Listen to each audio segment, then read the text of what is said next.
Welcome back to Tarot by the Bay. I'm David. All right.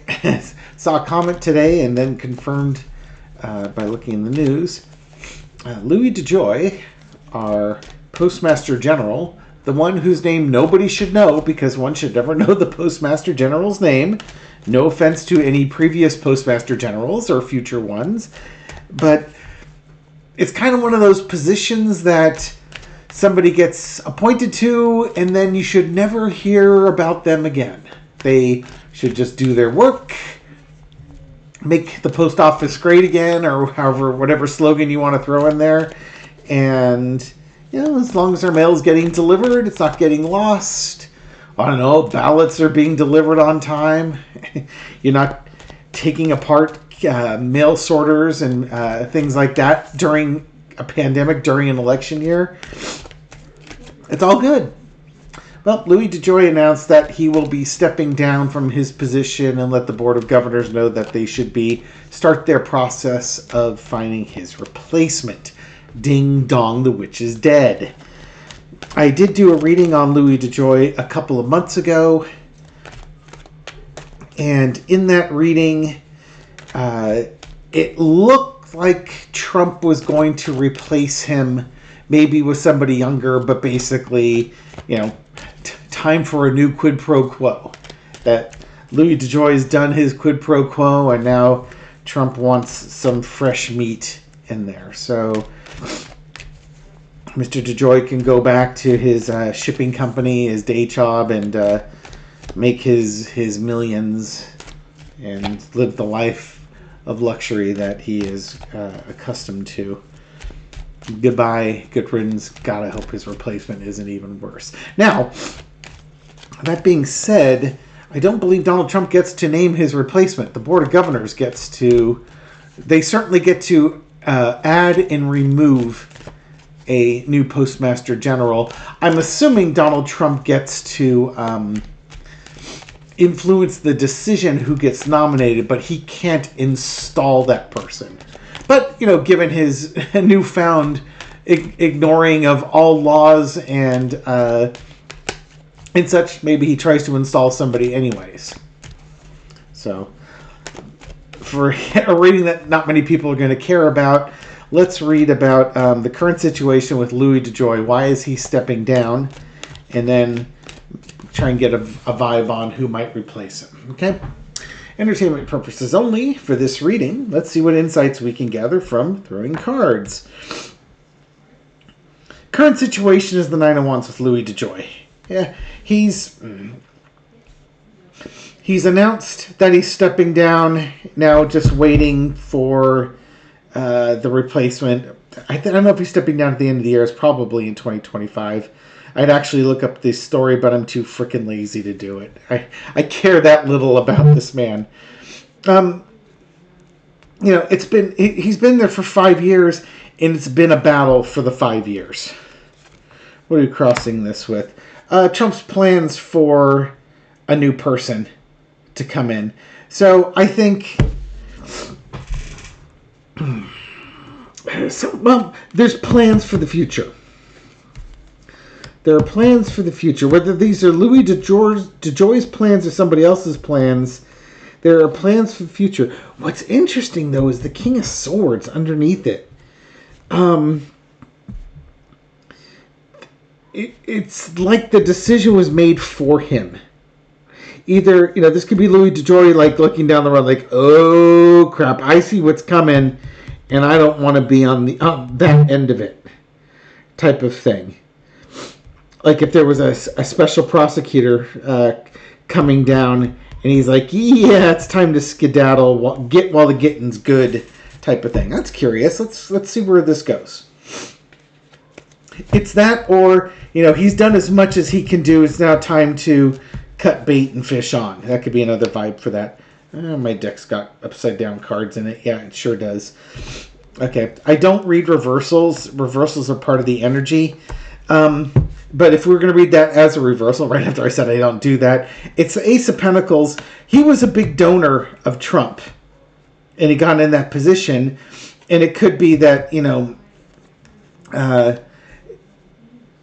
part of the reason that I've seen in the past for putting him in there is they want to privatize all these big government issues, like Social Security. They want to privatize. The post office would be another one. So, it makes his shipping company money if he can make the post office not profitable, and that's exactly what this was. He comes in with the promise of saying he's going to make the post office profitable, but in actuality, he doesn't make it profitable. The post office was losing money, and this was the year he was supposed to be making a profit, and it didn't happen. In fact, it lost more money this year than it did the previous year. So, promises made, promises not delivered.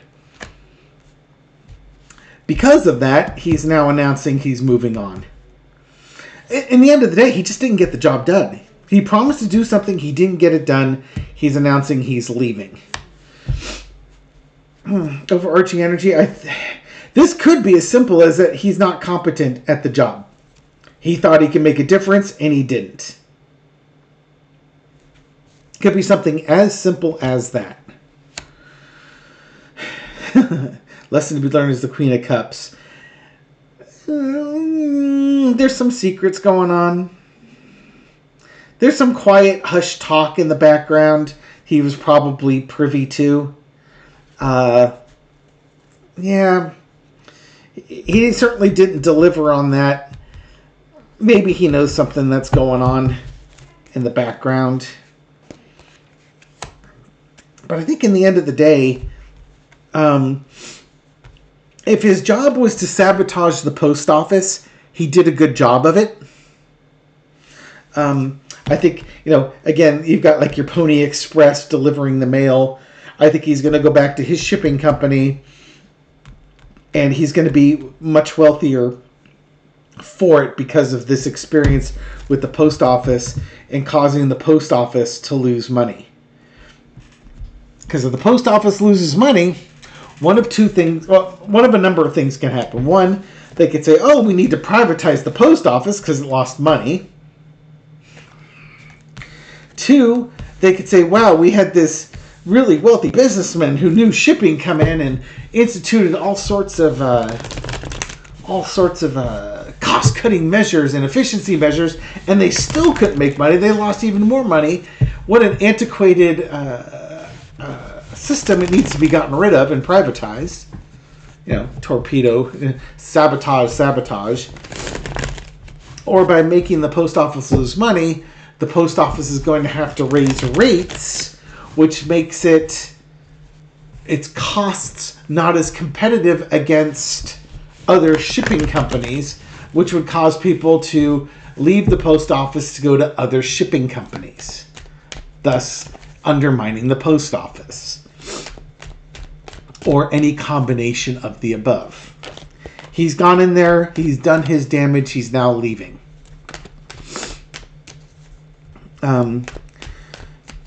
The next person that gets nominated for this position, what's the energy around this person? Are they quid pro quoing it? Is this a truth and justice person? What's the next person getting in there going to be like?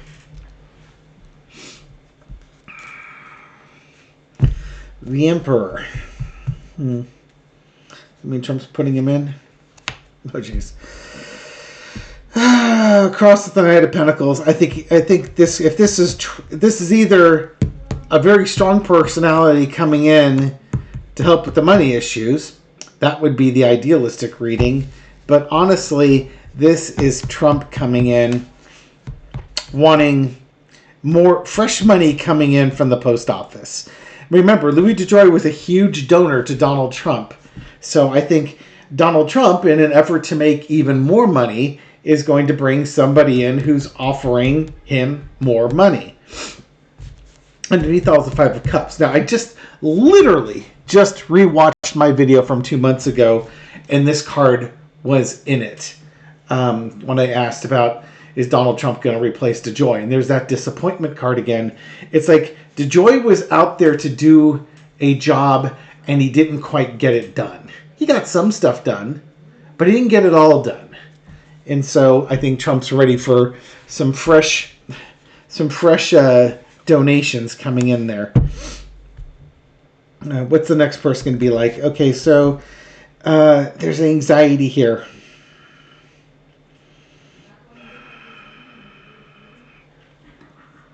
Who's anxious? Is this Trump being anxious? Is the new person being anxious?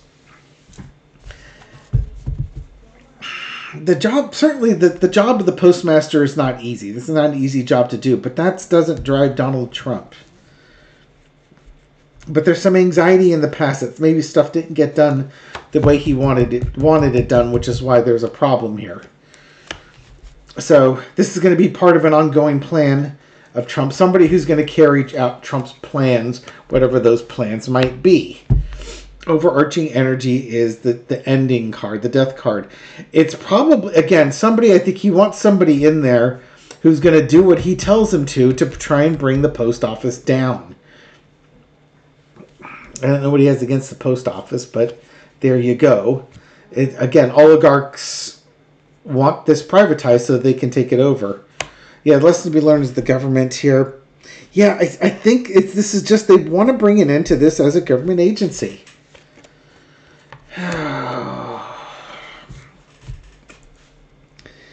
Yeah, I think the next person he's going to bring in is, again, this works under the assumption that Donald Trump gets to have a say as to who's going to be put in there.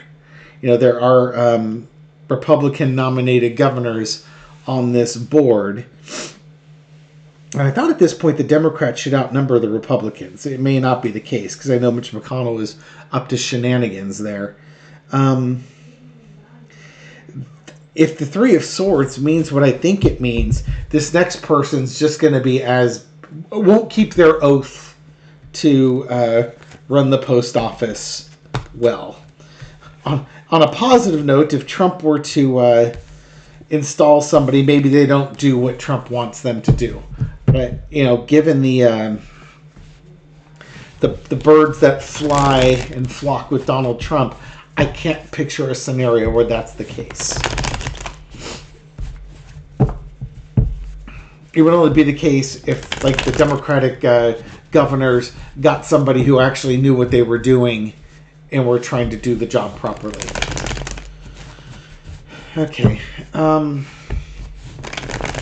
Will Louis DeJoy face any legal... we had that King of Swords. Will he face any legal consequences for his tenure as the Postmaster General? Or is this one of those things when you get while the getting's good... you minimize the punishment for your behaviors. Will Louis DeJoy face any criminal investigations or prosecutions because of his time there? Five of Coins. That's typically a no card. Got the Tower. Queen of Wands, Magician card. No, I don't think so. He was brought in to do a job. He paid money to Donald Trump to do a job, and that was to weaken the post office. He was supposed to bring it down, but I don't think he was capable of doing that. Will he actually face... If there's any justice that's brought against him, it'll be fines. It'll be fines, but it's just... He's going to make... If he were brought up on charges, he would make up a defense that he was just trying... The post office was losing money. He was trying to do his best.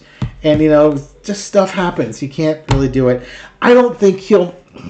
Unless they can peg election interference with him, which would be a difficult thing to do. But if there was a money trail connecting him with the January 6ers...